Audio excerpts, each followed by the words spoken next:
Army chief general Qamar Javed Bajwa نے کہا ہے کہ افغانستان میں دہشت گردوں کے ٹھکانوں سے پاکستان میں حملے ہو رہے ہیں۔ یہاں مقیم افغان مہاجرین کی واپسی سے دونوں ممالک میں سیکیورٹی صورتحال بہتر ہوگی۔ جرمنی میں میونخ سیکیورٹی کانفرنس سے خطاب کرتے ہوئے آرمی چیف نے کہا کہ خود پر قابو رکھنا بہترین جہاد ہے، لیکن جہاد کو انتہا پسندی کے پرچار کے لیے استعمال کیا جا رہا ہے۔ پوری دنیا سے نوجوانوں کو جہاد کے لیے استعمال کیا گیا۔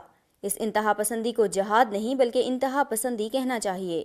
جنرل قمر جاوید باجوہ نے کہا کہ ایک وقت تھا جب پاکستان سیاحوں کی پسندیدہ جگہ تھی، لیکن اب پاکستان دہشت گردی کا شکار ہے۔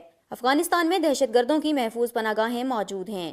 خفیہ ایجنسیاں بھی داعش کے افغانستان میں پنجے گاڑنے کی تصدیق کر رہی ہیں۔ پاکستان میں گزشتہ برسوں میں 130 حملوں میں سے 123 افغانستان سے کیے گئے۔ انہوں نے کہا کہ ہم داعش کو پاکستان میں داخلے سے روکنے میں کامیاب ہوئے، افغان بارڈر کے ساتھ بائیو میٹرک سسٹم نصب کیا اور دہشت گردی سے نمٹنے کے لیے نیشنل ایکشن پلان بنایا۔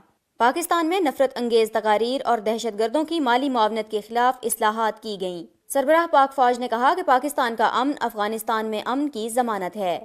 خطے میں امن کے لیے ضروری ہے کہ دونوں ممالک کی سرزمین ایک دوسرے کے خلاف استعمال نہ ہو۔ تمام فریقین کو مذاکرات کی میز پر لانے کے لیے ہر ممکن کوشش کر رہے ہیں۔ دہشت گردی کو مشترکہ کوششوں سے شکست دی جا سکتی ہے۔ جنرل قمر جاوید باجوہ نے زور دیا کہ پاکستان میں مقیم 27 لاکھ افغان مہاجرین کی واپسی سے پاکستان اور افغانستان کی سیکیورٹی صورتحال میں مزید بہتری آئے گی۔